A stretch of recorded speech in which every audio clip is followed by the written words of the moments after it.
कि होली के समय अपने घरों से बाहर मत निकलना।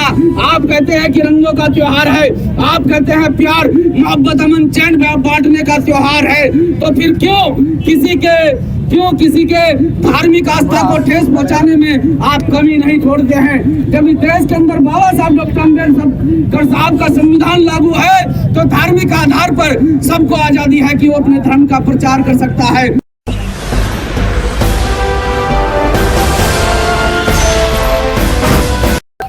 आप लोग देख रहे हैं कि किस प्रकार से इस देश में जब से भारतीय जनता पार्टी की सरकार है तब से इस देश में SC, ST, OBC मुस्लिमों पर किस प्रकार से अत्याचार शोषण की हदें पार हो चुकी है कि पहले मुस्लिमों के अंदर आदरणीय किया जाता है, उड़ीसा के अंदर उनके काफिले को रोका जाता है, भाजपा के के द्वारा उनके काफिले पर मतदान किया जाता है। और 4-5 घटना हमारे यही उत्तराखंड प्रदेश जिला हरिद्वार की है। इन घटनाओं में आज तक परिवार को किसी प्रकार से न्याय नहीं मिला। पहली घटना सोनपुर में वसीम भाई का परिवार उनकी मौत बहन आज के बाहर लगा रही है, न्याय नहीं मिला। प्रकरण में आज भी जोहान के कप्तान मोहम्मद के द्वारा कॉन्फ्रेंस करके बताया गया कि कुछ अभियुक्त अभी फरार चल रहे हैं, वो आज तक भी फरार ही हैं, उनकी कोई अरेस्टिंग नहीं की गई है। और किस प्रकार से आपने देखा हमारे मुस्लिम भाई देहरादून के अंदर किस प्रकार से अपने मदरसे अपनी मस्जिद बचाने के लिए संघर्ष कर रहे हैं। मैं उन मुसलमान भाइयों को कहना चाहता हूँ कि लहू का एक एक कतरा आपके लिए बहा देंगे, लेकिन मंदिर आपके मस्जिद और मदरसों पर आँच नहीं आने देंगे। जहाँ से आपके बच्चे तालीम हासिल करते हैं, ये उत्तराखंड प्रदेश की डबल इंजन की सरकार, ये भारतीय जनता पार्टी की सरकार आज पूरी तरह से चरम सीमा पर आपके ऊपर अत्याचार शोषण करने पर उतारू है। आपको दाढ़ी टोपी के नाम पर मारने के लिए उतारू है, आपको पूरी तरह से टारगेट करने के लिए उतारू है। बिना किसी लीगल नोटिस के यहाँ देहरादून के अंदर 10 मदरसों को सील किया गया है। एक बहुत बड़ा प्लान संघ के लोग, RSS के लोग, इस देश में भाजपा के लोग करने के लिए जा रहे हैं कि आने वाले, क्योंकि रमजान का पाक महीना चला है और आने वाले समय में ईद भी है और उसी टाइम होली का त्योहार भी पड़ा हुआ है। किस प्रकार से ये सोची समझी साजिश के तहत मुसलमानों के प्रति कितनी गंदी और अभद्र भाषा का इस्तेमाल करके कह रहे हैं कि होली के समय अपने घरों से बाहर मत निकलना। आप कहते हैं कि रंगों का त्योहार है, आप कहते हैं प्यार मोहब्बत अमन चैन बांटने का त्योहार है, तो फिर क्यों किसी के धार्मिक आस्था को ठेस पहुंचाने में आप कमी नहीं छोड़ते हैं। जब इस देश के अंदर बाबा साहब डॉक्टर अम्बेडकर साहब का संविधान लागू है तो धार्मिक आधार पर सबको आजादी है कि वो अपने धर्म का प्रचार कर सकता है, धार्मिक आधार पर वो अपने त्योहार मना सकता है। लेकिन देश के अंदर जिस प्रकार से हिंदूवाद को बढ़ावा दिया जा रहा है, जिस प्रकार से RSS, बजरंग दल, भाजपा हिंदू वाहिनी की विचारधारा को बढ़ावा दिया जा रहा है, ये देश के लिए नुकसानदायक होगा। इसलिए कहना चाहता हूँ साथियों कि बाबा साहब डॉक्टर अम्बेडकर साहब के विचारों को बढ़ाओ, बाबा साहब डॉक्टर अम्बेडकर साहब के आंदोलन को बढ़ाओ, APJ अब्दुल कलाम साहब के आंदोलन को, उनके विचारों को आगे बढ़ाओ, तब जाकर देश की तरक्की उन्नति हो सकती है।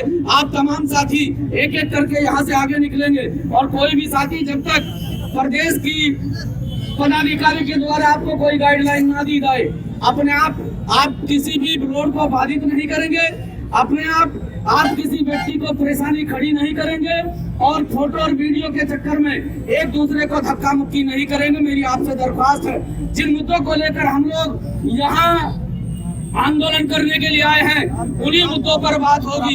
इधर उधर की बातें ना करें तो संवैधानिक तरीके से, संविधान के दायरे में संवैधानिक तरीके से आप तमाम साथी तहसील परिसर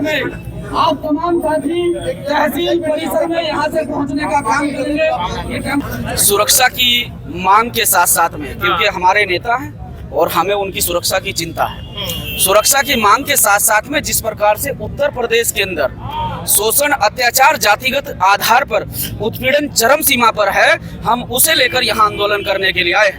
इसमें हमने कुछ मुद्दे अपने उत्तराखंड प्रदेश जिला हरिद्वार के भी जोड़े हैं और कुछ मुद्दे हमारे उत्तर प्रदेश से जो संबंधित हैं वो भी हमने जोड़े हैं। जिस प्रकार से सरकार की मंशा साफ दिखाई दे रही है कि जहां चंद्रशेखर आजाद जी पहुंचते हैं वहां एबीवीपी के गुंडे, आरएसएस भाजपा के गुंडे पथराव करने का काम करते हैं, काफिले को रोकने का काम करते हैं। तो ये कहीं ना कहीं बड़ी साजिश है यहाँ भारतीय जनता पार्टी की वर्तमान सरकार की कि चंद्रशेखर आजाद को किसी भी तरीके से रोका जाए।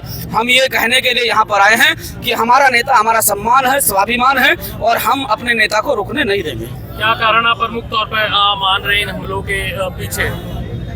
कारण चंद्रशेखर आजाद जी की बढ़ती लोकप्रियता से आरएसएस, भाजपा और बजरंग दल और हिंदू वाहिनी जैसे संगठनों में खलबली मची हुई है कि किस प्रकार से चंद्रशेखर आजाद ने इतने कम समय में 2020 में आजाद समाज पार्टी का निर्माण किया और 2024 तक अपने सांसद, चेयरमैन, जिला पंचायत, बीडीसी जो छोटे चुनाव हैं उनमें किस प्रकार से चंद्रशेखर आजाद ने घर घर पहुंचकर अपने पदाधिकारी कार्यकर्ताओं के लिए मेहनत की और अपने कैंडिडेटों को जिताने का काम किया। तो कहीं ना कहीं विरोधी खेमे में खलबली है कि आने वाले समय में जिस प्रकार से समाज चंद्रशेखर आजाद के साथ जुड़ रहा है, आने वाले समय में उत्तर प्रदेश का मुख्यमंत्री कहीं चंद्रशेखर आजाद ना बन जाए।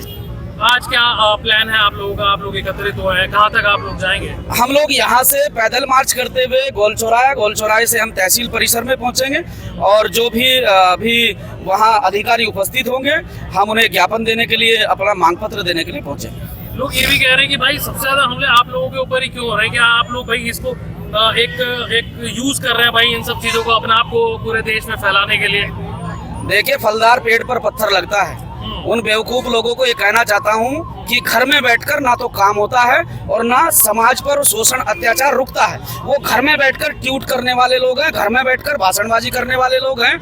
हम जमीन पर काम करने वाले लोग हैं, जो जमीन पर काम करते हैं, मेहनत करते हैं, दौड़ते हैं, भागते हैं, संघर्ष करते हैं, हमले भी उन्हीं पर होते हैं। निठल्ले लोगों पर हमले नहीं होते हैं। लेकिन ये भी कहा जा रहा है कि भाई बसपा भी एक तरीके से भाई दलितों की हितैषी रही है, फिर आप लोग अब आ गए, लेकिन अब हमले कम होने की जगह हमले बढ़ रहे हैं। तो राजनीतिक तौर पर क्या कारण आप इसका मान रहे हैं भाई? आप लोग कमजोर हो रहे हैं या फिर ज्यादा आगे बढ़ रहे हैं? हम तो 2020 में आए, वो तो 1984 से हैं। हम तो 2020 में मैदान में आए, वो 1984 से हैं। 3 बार सरकार रही और सरकार होने के बावजूद भी आज बहुजन समाज पार्टी किस पायदान पर खड़ी है मैं कहना नहीं चाहता हूँ। हमारे नेता हैं और आदरणीय हैं, नेता रहेंगे, लेकिन किस पायदान पर खड़ी हैं? इन्हीं कार्यकर्ताओं की वजह से जो देश प्रदेश में इनके कार्यकर्ता घूम रहे हैं। जब समाज पर शोषण, अत्याचार, उत्पीड़न बढ़ता है तो ये लोग अपने घरों में धूम दबाकर बैठ जाते हैं और जब भीम आर्मी के लोग सामना करते हैं हर प्रकार से, तब ये लोग कहते हैं कि भीम आर्मी के लोग इस मामले को, इस मुद्दे को उछालना चाहते हैं।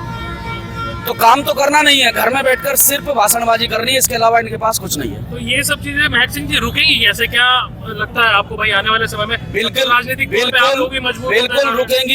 रुकेंगी। राजनीतिक तौर पर जब हम लोगों के हाथ में पूरी तरह से ताकत होगी तो शोषण, अत्याचार करने वाला व्यक्ति, इस प्रकार की मेंटलिटी का व्यक्ति 100 बार समाज पर उंगली उठाने से पहले सोचेगा, क्योंकि राजनीतिक रूप से जब हम लोगों को ताकत देगा ये समाज, तो इस समाज की सुरक्षा की जिम्मेदारी हमारी है। हम इस समाज के लिए अड़कर खड़े होंगे।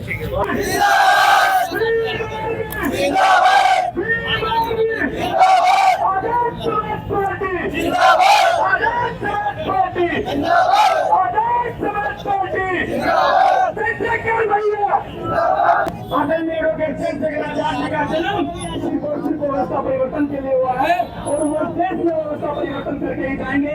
जब तक देश की व्यवस्था, जातिवादी व्यवस्था बदलाव में नहीं होगी तब तक आदरणीय एडवोकेट चंद्रशेखर आजाद जी का आप एक बात नहीं उतार नहीं पाओगे। आदरणीय एडवोकेट चंद्रशेखर आजाद पूरे देश के अंदर अपने देश में जवाब अपने पैदा करते हैं कि सिर्फ उनको एक बार आह्वान करने की जरूरत है। चारों ओर नीले पट्टे वाले सड़कें जहाँ मिलेगी।